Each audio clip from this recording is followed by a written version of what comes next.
오늘 제가 예배를 드리면서 참 안타까운 마음이 들었어요. 왜냐하면 사람들이 인원수가 작게 모여서 그런지 힘이 없어요. 우리 하나님은 살아계신 줄 믿습니다. 능력이 하나님이신 줄 믿습니다. 많은 것이 좋은 것이 아니라 옳은 것이고 진리가 귀한 것인 줄 믿습니다. 옆에 있는 성도들에게 이렇게 정말로 축복합시다. 당신은 진짜입니다. 아멘. 코로나 사태가 장기적으로 계속 이어질 때에 많은 사람들이 염려를 하게 됩니다. 또 오미크론, 또 다른 변이 사람들이 염려를 하게 됩니다. 그러나 분명한 것은 하나님께서 반드시 회복시켜 주실 줄 믿습니다. 세워주실 줄 믿습니다. 저는 오늘 이 말씀을 전하기 전에 바티칸 궁전에 있는 그 바티칸 성전에 있는 한 그림을 여러분에게 소개하려고 합니다. 잠시 한번 띄워주시겠습니까? 저 그림이 어떤 그림인가 하면은 베드로 성당에 있는 미켈란젤로가 그림을 그린 피에타 조각상입니다. 조각품입니다. 예수님의 어머니가 예수님의 시신을 안고 있는 장면을 조각해 놓은 겁니다. 제가 왜 이 그림을, 이 조각상을 올렸는가 하면은 1972년 5월 21일입니다. 72년 5월 21일 날 충격적인 일이 일어났습니다. 어떤 일인가 하면은 헝가리 출신의 조현병, 우리말로 하면 어떤 말입니까? 우울증에 걸린 청년이 그 조각상 앞에서 소리를 칩니다. 우리 엄마는 이렇게 생기지 않았어. 우리 엄마는 죽은 자를 안고 있지 않았어. 크게 소리칩니다. 그가 소리를 친과 동시에 미리 준비한 해머를 가지고, 망치를 가지고 이 조각상을 산산조각 내버렸습니다. 경비원들이 그 사실을 알고 출동했지만 이미 그 조각상은 다 부서지고 난 이후였습니다. 제지할 수가 없었습니다. 이 이야기를, 이 사실을 뉴스를 통하여서 전 세계의 미술가들이 충격을 받았습니다. 어떻게 그 작품을 어떻게 회복할 수 있을 것인가? 많은 사람들이 불가능할 것이라고 염려했습니다. 많은 사람들이 염려하는 가운데에 세계적으로 복원을 전문으로 하는 복원 전문가 7명이 6개월간 노력해가지고 그해 11월 13일 날 완전히 복원을 했습니다. 지금 그 베드로 성당에 전시되어 있는 그 조각상은 원래 미켈란젤로의 작품이 아니라 부서진 것을 복원해 놓은 작품이 전시되어 있습니다. 제가 오늘 이 말씀을 전하면서 왜 이 이야기를 드리는가 하면은 우리는 지금 현재 2년이 넘게 코로나 바이러스, 또 다른 말로는 팬데믹 상태가 계속적으로 이어지고 있습니다. 그치지 않고 있습니다. 이럴 때 하는 이야기들이 어떤 이야기인가 하면 이전 상태로, 코로나 이전 상태로 돌아갈 수 있을까? 일상이 회복될 수 있을까? 완전한 회복은 언제 올 것인가? 교회 안에서는 현장 예배가 회복될 수 있을까? 이런 의문을 가지는 분들이 많이 있습니다. 저는 감히 선포합니다. 할 수 있습니다. 왜냐하면 전능하신 하나님, 세상을 만드신 살아계신 하나님, 그 하나님이 계시기 때문에 회복시켜 주실 줄 믿습니다. 비록 지금은 앞이 안 보이고 더디 온다 할지라도 회복시켜 주시는 주님, 세상을 만드신 전능하신 하나님이 우리의 아버지심을 믿습니다.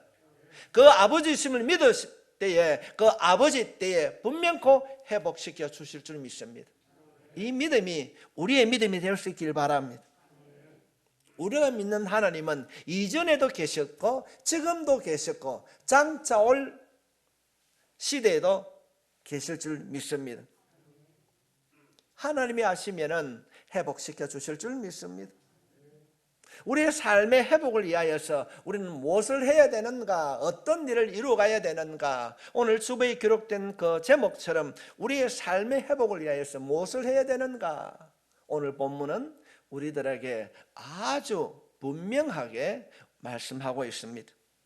우리가 지난주에 말씀을 잠시 복기해 보면은 한 가정이 있었습니다. 한 가정이.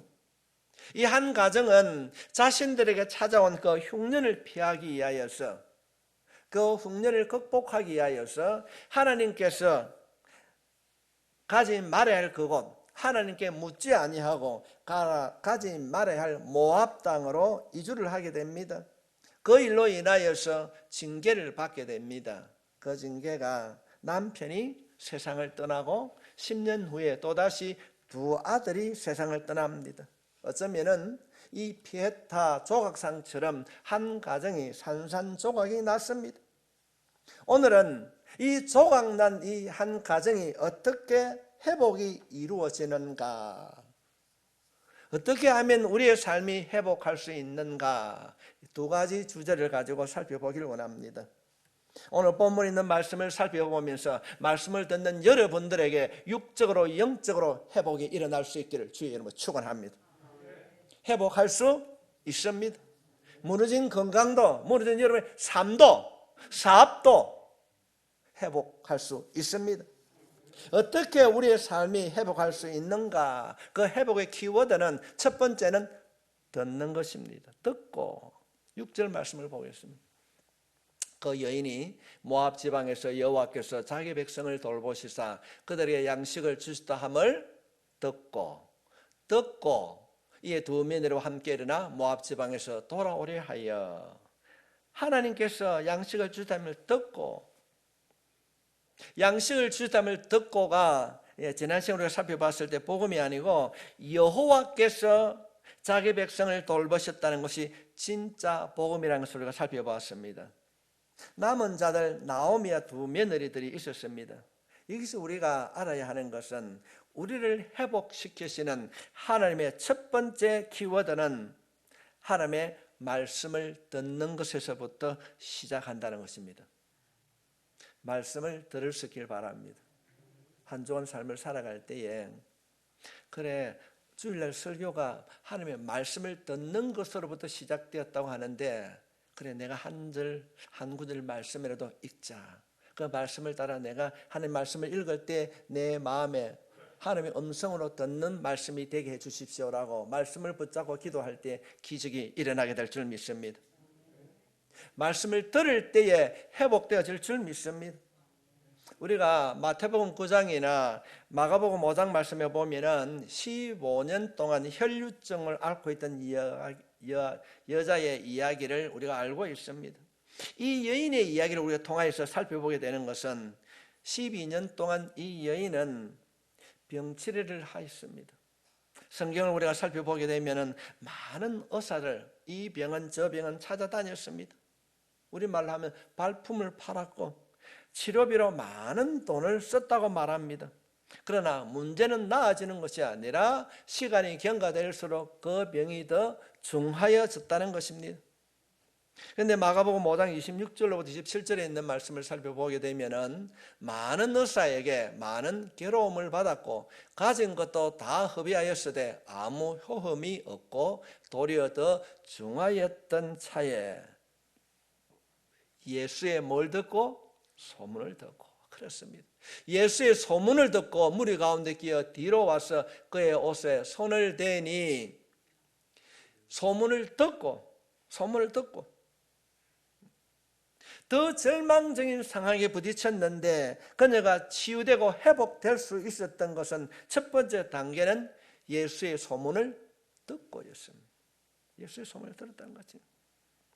그 소문은 예수라는 사람을 만나면 못 고칠 병이 없다라는 것입니다. 이 소문을 들음으로 이 여인의 치유의 역사가 시작된 것입니다. 오늘 우리가 이 말씀을 혈류증 여인이 듣는 것처럼 우리가 이 말씀을 들을 때에 우리 가운데 있는 고침받는 역사가 일어나기를 축복합니다. 하나님, 살아계신 하나님 아버지, 이 혈류증 여인이 예수란 소문을 듣고 주님을 찾아갔을 때 들음으로 시작되었듯이 내 삶에 고침받고 회복되어야 할 일들이 이 말씀을 들음으로 회복될 줄 믿습니다. 고침받게 될 줄 믿습니다. 이 믿음으로 일어설 수 있기를 간절히 부탁드립니다. 혈류증 여인이 말씀을 들음으로 치유가 되었다면 우리들이 말씀을 들을 때에 우리 가운데도 치유의 역사가 일어나게 될 줄 믿습니다. 성도 여러분, 선포된 이 말씀을 붙들을 때에 우리의 영이 살아나게 될 줄 믿습니다. 그냥 흘러듣는 것이 아니라 하나님의 말씀으로 받아들이고 그 말씀을 듣게 될 때에 변화의 역사, 회복의 역사가 일어나게 될 줄 믿습니다. 우리가 구약의 인물 가운데에 엘리야가 있습니다. 엘리야가 갈멜산 전투에서 승리하게 됩니다. 바알과 아사를 섬기는 그들의 선지자 850명을 단칼에 엉정했습니다. 그 일로 그 소식을 들었던 바알의 아합 왕의 부인 이세벨이 이런 얘기를 하게 됩니다. 내가 너를 하룻길 만에 쫓아가서 너를 죽일 것이다.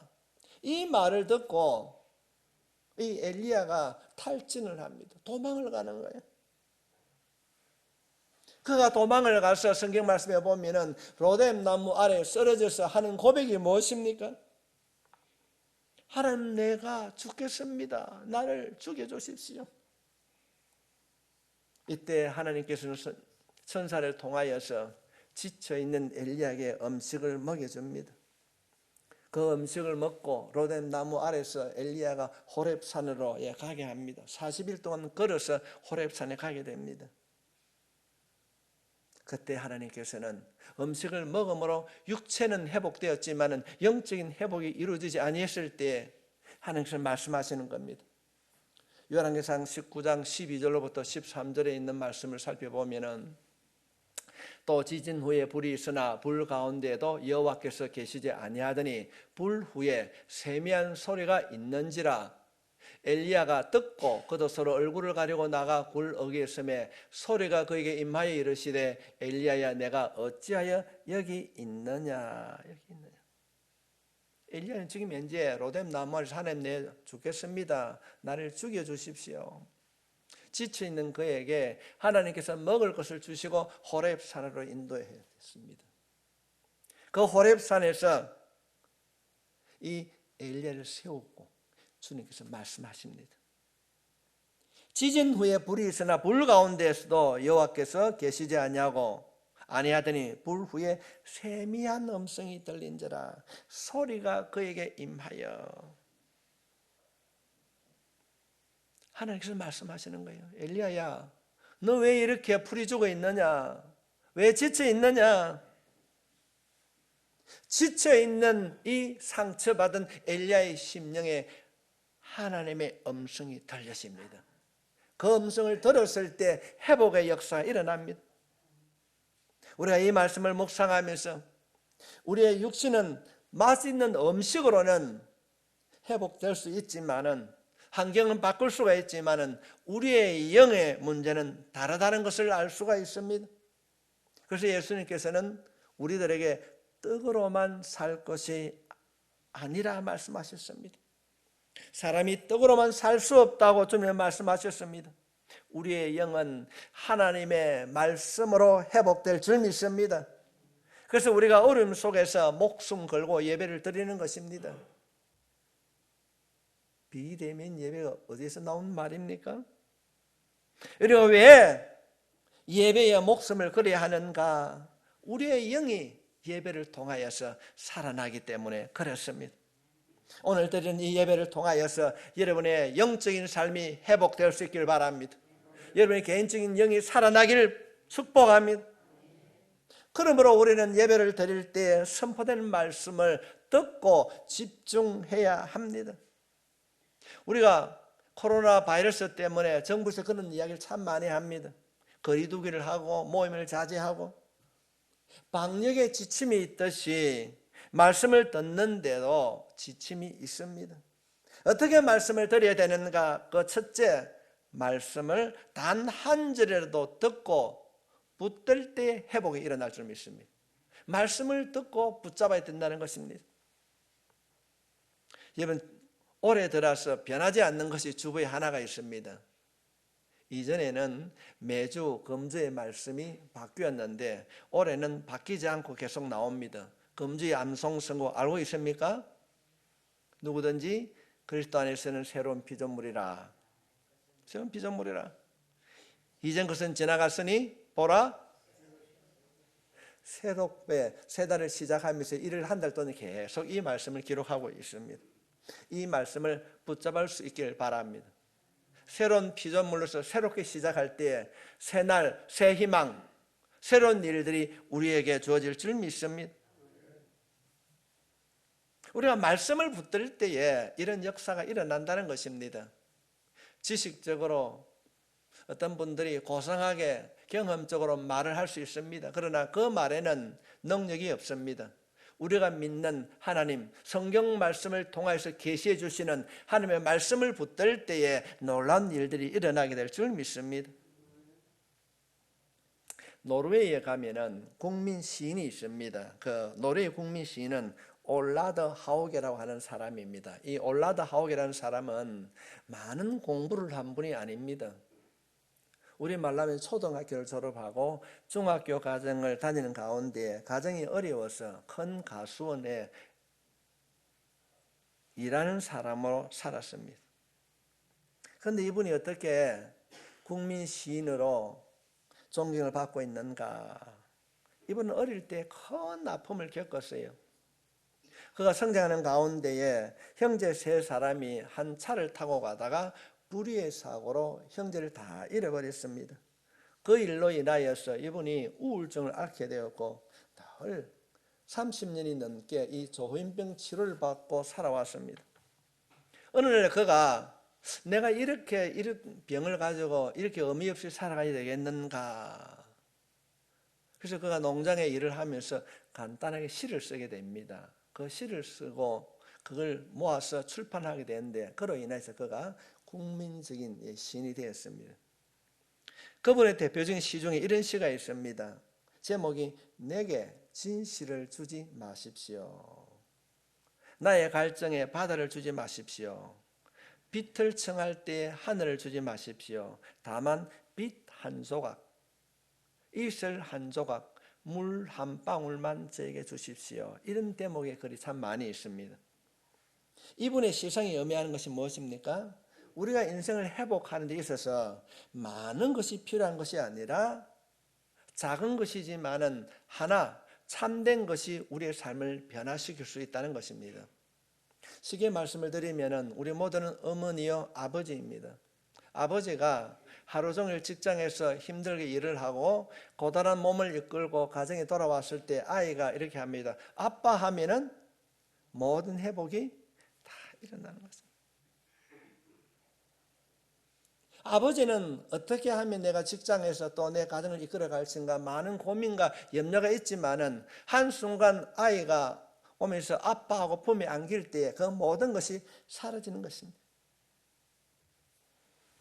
한마디 그 말, 그것이 생수가 될 수 있습니다.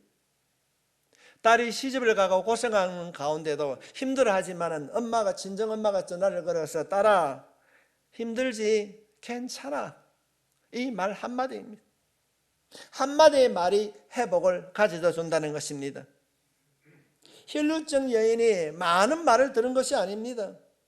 나사렛 출신 예수를 만나면 내 병이 낫는다는 이 한마디 소문을 들을 때 회복의 역사가 일어났습니다. 엘리야도 마찬가지입니다. 많은 소리가 아니라 세미한 음성이었습니다. 너 왜 내 마음을 아프게 하고 왜 이렇게 처져 있느냐? 일어나라. 이 한마디에 그가 치유가 일어나고 회복이 일어났습니다. 오늘 본문의 나오미를 보십시오. 두 며느리만 남았습니다. 남편이 죽었어요. 두 아들이 죽었습니다. 그 절망의 때에 여호와께서 자기 백성을 돌보시사 그들에게 양식을 주셨다 함을 듣고 이 한 절의 말씀입니다. 우리가 힘들고 지쳐 있을 때에 성경을 통독을 통하여서 주신 은혜도 있지만 세면 한 절의 말씀이 우리를 새롭게 세워주실 줄 믿습니다. 할렐루야 하면 됩니다. 이 짧은 말이지만 이 한 가지 말씀을 하나님의 음성으로 받아들일 때에 우리들에게도 놀라운 회복의 역사가 일어나게 될 줄 믿습니다. 이 말씀이 오늘 예배를 드리는 우리들 가운데 들려질 수 있기를 바랍니다. 짧은 한 절의 말씀이 생명이 되는 것입니다. 한 절의 말씀이지만 진심으로 마음으로 듣고 붙들 때에 생명의 말씀으로 들려지게 된다는 것입니다. 두 번째로 말씀을 귀로 듣지 아니하고 간절한 마음으로 들을 때에 회복이 일어나는 것입니다. 사도행전을 살펴보게 되면 베레아 사람들의 말씀에 듣는 모습이 나오고 있습니다. 사도행전 17장 11절로부터 12절에 있는 말씀입니다. 베레아에 있는 사람들은 데살로니가에 있는 사람들보다 더 너그러워서 간절한 마음으로 말씀을 받고 이것이 그러한가 하여 날마다 성경을 상고함으로 그 중에 믿는 사람이 많고 또 헬라의 기부인과 남자가 적지 아니하였더라. 간절한 마음으로 말씀을 받았더라. 성도 여러분, 간절한 마음으로 우리가 말씀을 받을 때 역사가 일어날 줄 믿습니다.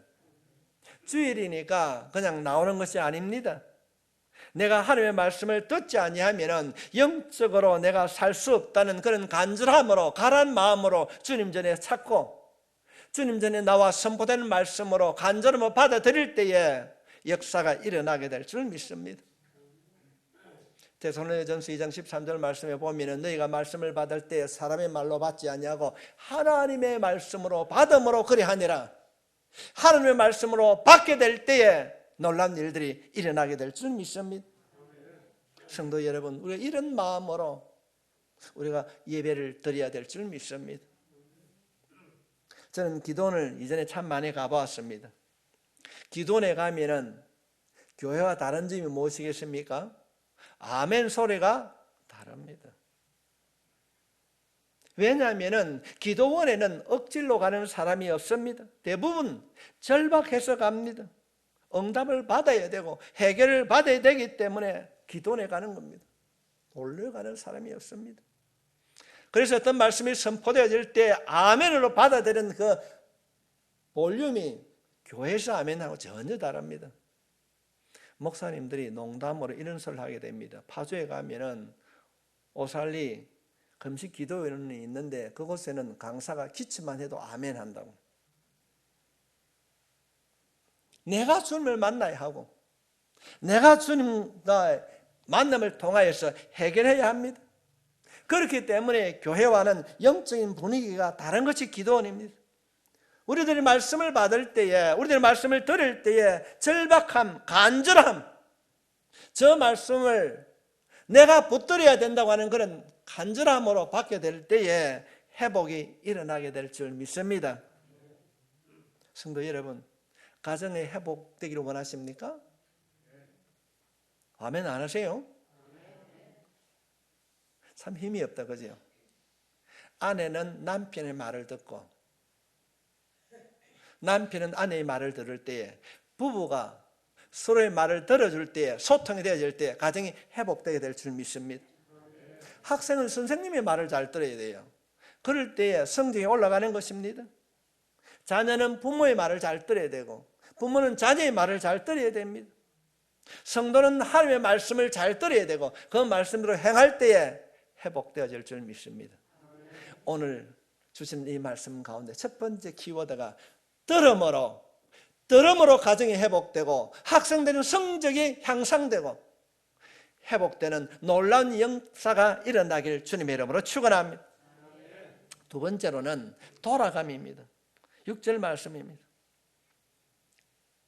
그 여인이 모압 지방에서 여호와께서 자기 백성을 돌보시사 그들에게 양식을 주셨다 함을 듣고 이에 두 며느리와 함께 일어나 모압 지방에서 돌아오려 하여 지금 다 돌아가지 않습니다. 룻은 시어머니 나오미와 함께 베들레헴으로 돌아가지만은 동서 오르바는 돌아가지 않습니다. 15절 말씀 보겠습니다. 나오미가 또 이르되 보라 내 동서는 그의 백성과 그의 신들에게로 돌아가나니 너도 너의 동서를 따라 돌아가거라. 나오미가 그들의 고향으로 돌아간다고 하지 않고 그들의 신들에게 돌아갔다 얘기하고 있습니다. 오르바가 모압 자신의 고향으로 돌아갔다고 말하는 것이 아니라 그들의 신들에게로 돌아갔다고 하는 표현을 하고 있습니다. 이 이야기를 들었던 이 나오미 시어머니 말을 듣고 룻이 말합니다. 16절 말씀입니다. 룻이 이르되 내게 어머니를 떠나면 어머니를 따르지 말고 돌아가라 강건하지 마옵소서. 어머니께서 가시는 곳에 나도 가고 어머니께서 머무시는 곳에서 나도 머물겠나이다. 어머니의 백성이 나의 백성이 되고 어머니 하나님이 나의 하나님이 되시리니. 지금 효의 문제를 말하는 것이 아니라 신앙의 문제를 말하고 있습니다. 그가 어디로 돌아가는가? 어디로 돌아가는가? 오르바가 나오미가 또 이르되 보라 내 동서는 그의 백성과 그의 신들에게로 오르바는 고향으로 돌아가는 것이 아니라 그들의 신들에게 돌아갔다고 말하고 있습니다. 그런데 룻은 어떻게 말씀하고 있습니까? 어머니의 하나님이 내 하나님이 되시니. 호의 문제를 말하는 것이 아니라 신앙의 문제를 말하고 있습니다. 단순하게 룻이 시어머니를 선택한 것이 아니라 신앙의 선택을 했다는 것입니다. 그는 시어머니 나오미와 살면서 시어머니가 믿는 하나님을 만났습니다. 내가 돌아갈 곳은 우상이 절비한 모압이 아니라 이제는 약속의 땅 하나님이 계신 베들레헴으로 돌아가야 한다는 것입니다. 이것이 룻의 선택이었고 룻의 결단이었습니다. 우리의 인생을 살아가면 원래 사물에는 원래 쓰임받는 목적이 있습니다. 원래 사용하는 목적이 있습니다. 예를 들면은 아파트나 주택은 주거의 목적이 있습니다. 자동차는 이동의 수단입니다. 시계는 시간을 알려주는 것입니다. 가방은 우리 소지품을 담아주는 것이 본래 쓰임에 맞는 목적입니다. 그런데 요즘은 그렇지 않습니다. 본래 목적 외에 다른 것을 부여하고 있습니다. 사람이 사는 집을 보고 그 사람이 타고 다니는 차를 보고 그 사람이 차고 있는 시계나 그 사람이 들고 있는 가방을 보고 그 사람의 신분이나 재력을 판단합니다. 결코 좋은 현상이고 바람직한 현상이 아닙니다. 이런 현상을 비목적성 가치라고 말을 하고 있습니다. 원래 목적과는 다르게 목적을 부여하는 것입니다. 여러분은 그런 마음을 갖고 있지는 않습니까? 나도 명품 가방을 한번, 나도 명품 시계를 한번, 나도 좋은 차를, 나도 몇 평대의 아파트를, 저 사람이 타고 다니는 차를 보고 그 사람 잘 사는가 보다. 명품 가방을 들고 다니면 잘 사는 것으로 왜곡을 할 수 있습니다. 제가 강단에서 매일 선포하는 것이 어떤 이야기입니까? 하나님의 예배의 본질로 돌아가자는 것입니다. 말씀으로 돌아가는 것이 무엇인가? 그래서 우리가 말씀을 묵상하자는 겁니다. 그래서 큐티를 하는 겁니다. 물론 우리가 말씀을 따라가게 되면 코로나를 비켜가고 안 되는 것이 잘 되고 질병으로부터 벗어나는 것이 아닙니다. 고난을 피하는 것이 아닙니다. 그렇게 생각하면은 우리들 또한 하나님께 비목적성 가치를 부여하는 것입니다. 비록 우리가 힘들고 어렵다 할지라도, 정말로 고난 가운데 있다 할지라도 포기하지 아니하고 말씀과 기도로 나아가게 되면은 하나님께서 풍족한 물질은 아니다 할지라도 그 고난을 이길 수 있는 힘을 주실 줄 믿습니다. 세상이 줄 수 없는 사랑이라고 하는 놀란 비전을 허락해 주실 줄 믿습니다. 궁극적으로는 어려움을 이길 수 있는, 회복할 수 있는, 극복할 수 있는 능력을 하나님께서 주실 줄 믿습니다. 그러면 우리는 어떤 삶을 살아가야 되는가? 주님께 집중해야 됩니다. 주님께 집중. 제가 지금도 생생하게 기억하고 있는 것이 2014년도입니다. TV에 보니까 온천장의 그 지하도에 지하철 내려가는데 그 통로에 물이 확 쏟아지는 장면이 TV 뉴스에 나왔습니다. 2014년 8월달이라고 기억합니다. 2시간 동안에 245mm라고 하는 이 폭우가 쏟아진 거예요. 242mm가 뭐 하루 종일 아니면 이틀 동안 이렇게 내렸다면 그렇게 난리가 나지 않을 것입니다. 2시간 동안에, 그러면 2시간 동안에 242mm라고 하는 이 비가 집중적으로 쏟아졌을 때에 지하철 에스컬레이터가 중재가 되었고 집안이 무너져 내렸습니다. 문제는 많은 비가 2시간 동안 집중해서 내릴 때 모든 것이 무너졌다는 것입니다. 집안이 침식되고 건물이 무너져 내렸습니다. 그것이 집중의 힘입니다. 우리들이 주님을 찾을 때에 다른 곳에 염려하고 다른 곳에 마음 두지 않고 주님 앞에 집중하여 가게 되면 놀라운 기적의 역사가 일어나게 될 줄 믿습니다. 주님께서는 이 집중에 대한 내용을 우리들에게 아주 쉽게 설명을 해주고 있습니다. 그 내용이 데살로니가전서 5장 16절로 18절에 있는 말씀입니다. 우리가 너무나도 잘 알고 있습니다. 우리 16절만 같이 한번 읽겠습니다. 시작. 항상 기뻐하라. 쉬지 말고 기도하라. 범사에 감사하라. 이것이 그리스도 예수 안에서 너희를 향하신 하나님의 뜻이니라. 하나님의 뜻입니다. 이 말씀을 우리가 한번 가로를 쳐가지고 한번 읽어보면 우리가 쉽게 이해를 할 수 있습니다. 항상 기뻐하라 했는데 이 항상에 가로를 치는 거예요. 쉬지 말고 기도하라 했을 때 쉬지 말고의 가로를 치는 겁니다. 범사에 감사하라, 범사에 가로를 치는 겁니다.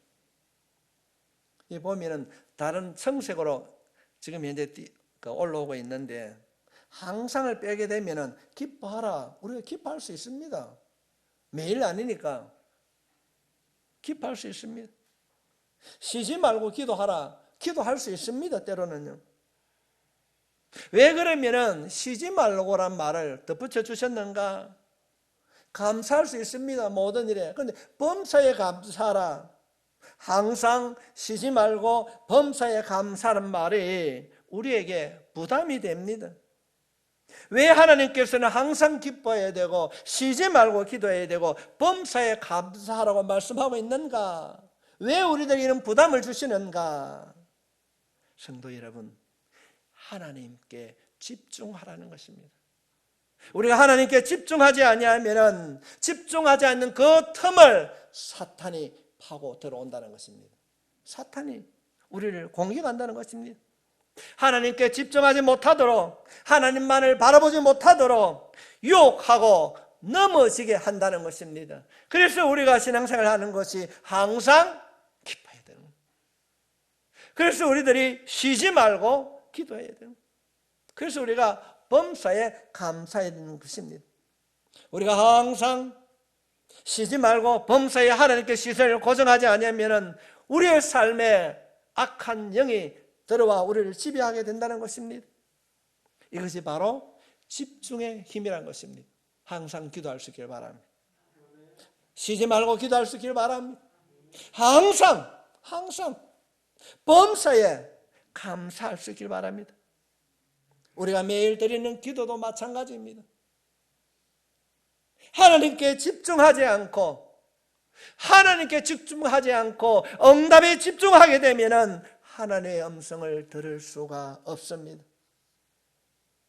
그럼 우리가 무엇을 어떻게 해야 되는가? 히브리서 12장 2절 말씀에 보면은 믿음의 주요 또 온전케 하시는 인 예수를 바라보자. 예수를 바라보자. 그는 그 앞에 있는 기쁨을 위하여 십자가를 참으사 부끄러움을 개치 아니하시더니 하나님 보좌 우편에 섰느니라. 예수를 바라보자. 예수를 바라보자. 편안한 말씀으로 기록되어 있는데 영어 성경에 보면 예수님께 시선을 고정하라 이렇게 기록되어 있습니다. 예수님께서 나만 바라보아라. 예, 나만 바라봐라. 항상 쉬지 말고 범사와 같은 말입니다. 주님만 바라보라는 것입니다. 성도 여러분, 예수님께 집중할 수 있기를 부탁드립니다. 우리 신앙생활 할 때에 코로나가 빨리 끝나면 감사할 일입니다. 그러나 코로나 기간이라 할지라도 교회를 지켜주시는 하나님 앞에 감사가 먼저인 줄 믿습니다. 세상 사람과 같이 똑같이 어려움을 겪고 있지만 믿는 성도들은 어려운 가운데도 아픔 가운데도 고난 가운데도 환난 가운데도 하나님만을 바라보는 것입니다. 우리의 시선이 하나님께 집중되어질 때에 하나님께서 피할 길을 열어주실 줄 믿습니다. 어떤 일이 있더라도 말씀을 듣는 자로 설 수 있기를 바랍니다. 우리들이 말씀을 들을 때에 회복이 일어나게 될 줄 믿습니다. 주님을 바라볼 때에 그냥 바라보는 것이 아니라 모든 것을 제쳐두고 주님께 집중할 수 있기를 바랍니다. 이것이 성경이 말하는 오늘 본문이 우리들에게 가르쳐주는 회복의 길인 것입니다. 대안은 없습니다. 하나님만이 대안인 줄 믿습니다. 하나님께 집중하고 말씀과 기도를 통하여서 하나님께 돌아가는 것, 그럴 때에 세상과 나는 간곳 없고 구속한 주만 바라보게 될 줄 믿습니다. 회복할 수 있습니다. 회복됩니다. 고침받습니다. 일어날 수 있습니다. 성공할 수 있습니다. 말씀으로 돌아갑시다. 하나님의 말씀을 들을 때에 하나님께 집중할 때에 세상 사람들이 알지 못하는 놀라운 영적인 변화뿐 아니라 육적인 변화도 일어나게 될 줄 믿습니다.